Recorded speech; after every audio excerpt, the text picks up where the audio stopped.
কারণ ভাইয়ার বিরুদ্ধে কি আমার পক্ষে কোনো কিছু করা সম্ভব না।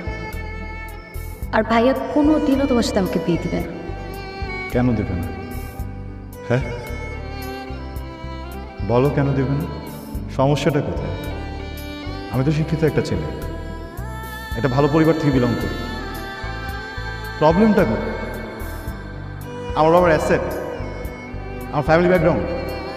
আচ্ছা, আমি না একটা জিনিস বুঝি না, একটা ছেলের ফ্যামিলির যখন কোনো কিছু না থাকে তখন ওই ছেলেটাকে বিয়ের জন্য যোগ্য মনে করে না মেয়ের ফ্যামিলি, তখন বলে না এই ছেলের কাছে মেয়ে বিয়ে দিব না। একটা ছেলে যখন অনেক কিছু থেকে যায় তখন সেই ছেলেটাকেও যোগ্য মনে করে না, বলে এই ছেলের কাছেও মেয়েকে দিব না। মেয়েকে তাহলে দিবে কার কাছে আমাকে বলো? হ্যাঁ, কতটুকু অর্থ থাকলে পছন্দের মেয়েটাকে বিয়ে করা যাবে আমাকে বলো? বা নিজের পরিবারকে যে বলো, এই বাংলাদেশের প্রত্যেকটা মেয়ের বাসায় গিয়ে বলো যে তারা যেন একটা বাটখারা কিনে প্রত্যেকটা ফ্যামিলির বাসায় দিয়ে আসে, সেখানে একটা মাপ দিয়ে আসে যে এই মাপের অর্থ আপনারা রাখবেন, তাহলে ভালোবাসার মানুষটাকে আপনারা পাবেন, না হলে পাবেন না।